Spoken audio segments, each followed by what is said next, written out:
Hi candle makers, welcome back to our candle making session. Exciting stage, we're actually going to make some candles here. We've got our jar, we know how to wick up our jar, we know how to select it, we know how to secure it, we've got our safety sticker on, and we've got our wick bar on, so this is ready to go. The trimming will happen later after we actually finish our candle off. If the jars are really cold, you can actually warm them up in the oven on a really low temperature just to take the chill off.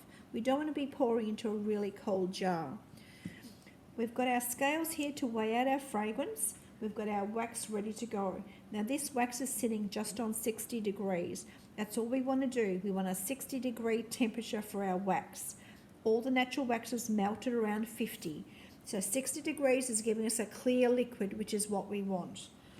We've got our little jug here to weigh our fragrance. We're going to be doing a 200-gram jar, which means a 6% fragrance load is 6 grams per 100 or 12 grams for a 200-gram jar. You subtract the 12 from the 200, that gives you 188. So 12 grams of fragrance, 188 grams of wax. So we're going to weigh out our fragrance. We're going to turn our scales on, zero our jug, and then pour in 12 grams. And that's perfect. So we've got 12 grams of fragrance. We're going to leave that there for the time being.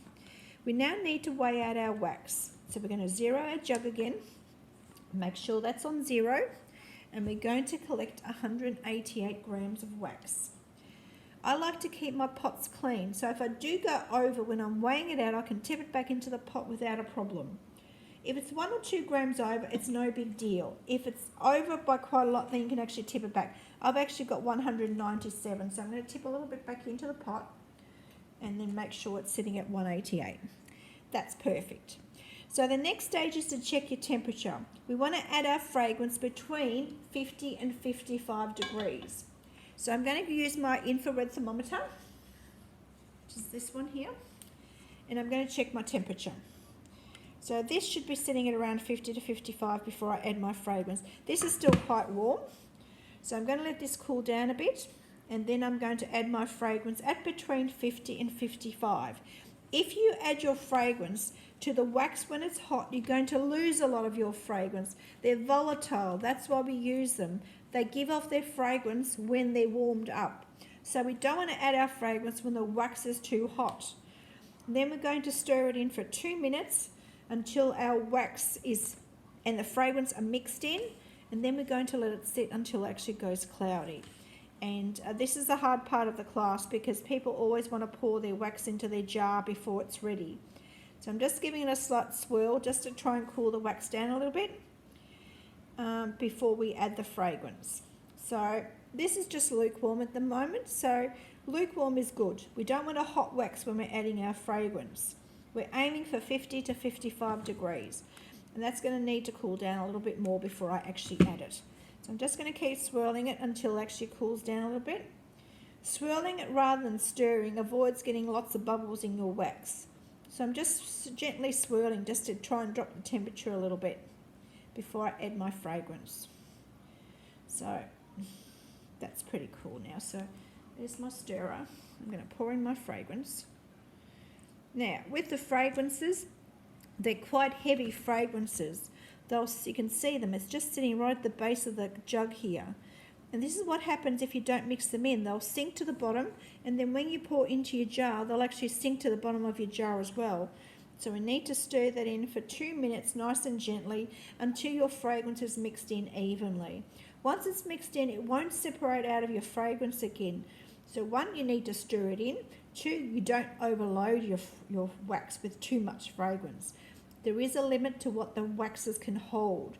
It varies slightly. This wax holds between 6 and 8%, but I'm using 6% because I'm using good quality fragrances. So I know even at 6%, I'll get a really good hot throw when my candle is burning. Now people ask why 2 minutes with the stirring. Really, it's just to make sure that your fragrance is mixed in well enough. You know, if I tell people 2 minutes or 1 minute, they'll do it for half the time.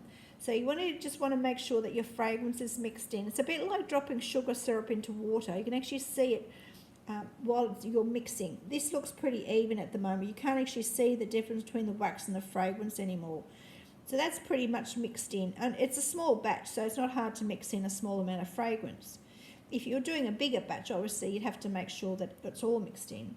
So I'm just going to mix that. And what I need to do now is to make sure that this cools down before I pour into my prepared jar. So what I want with this wax is for it to start going cloudy. You can see it's quite clear liquid at the moment, but I want it to go cloudy before I pour. The reason I wait for it to go cloudy is I want to minimise the temperature difference between the wax and the jar. Even in this air-conditioned room, my room is sitting at 22 degrees at the moment, this jar is still very cold. So if I pour into a cold jar, the candle is going to set really quickly, and then you're more likely to get cracks and air bubbles out of it. So I'm going to want to cool this down a bit more before I actually pour. I want it to go cloudy, just to lose the transparency of the wax. You can see it's very clear at the moment. And the way I always teach people to do this, to get the right temperature, is rather than using a temperature gauge, is to do it by sight. Once this wax goes cloudy, you'll be able to tell. But you don't want it too thick, because if you pour when it's too thick, you're going to go dollop, dollop, dollop, and you get lots of bubbles in your wax. And you don't want that for your finished candle. So one of the ways I actually do it to train people is if you get a piece of paper and just write pour on it, and I'll just tip my camera up so you can actually see it. You can actually read the writing through the wax. Once you can't read the writing anymore, that's when you actually pour into your jar. So this is going to be a little bit longer before this is ready to pour, but we'll come back in a minute and it should be ready to go. So while we're just waiting for this to cool down, I just wanted to point out the candle fragrances, and I did mention this before. You can see that there's quite a difference in colour in the actual fragrances. This one's basically colourless, but then you get others that are quite dark. You can have colour like that. You can see the difference in the colour.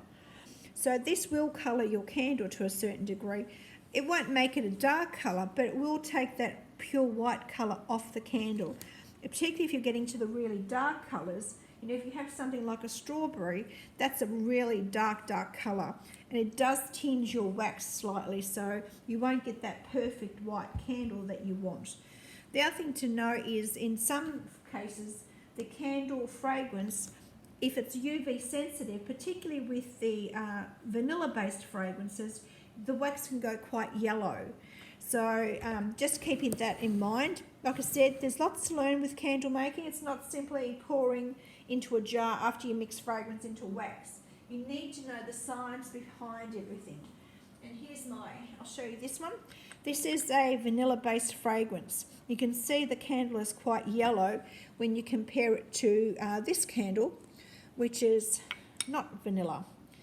You can see quite a difference, and that happens very quickly. I'm sure a lot of the candle fragrances now, if they're reformulated, they actually have UV stabilizers in them. They don't need a lot of sunlight to actually change from a pure white to a yellow.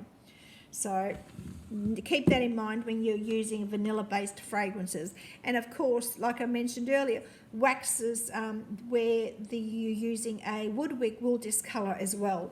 They will go to like a honey colour, which can be quite dramatic if you're expecting a pure white candle. So this is still clear.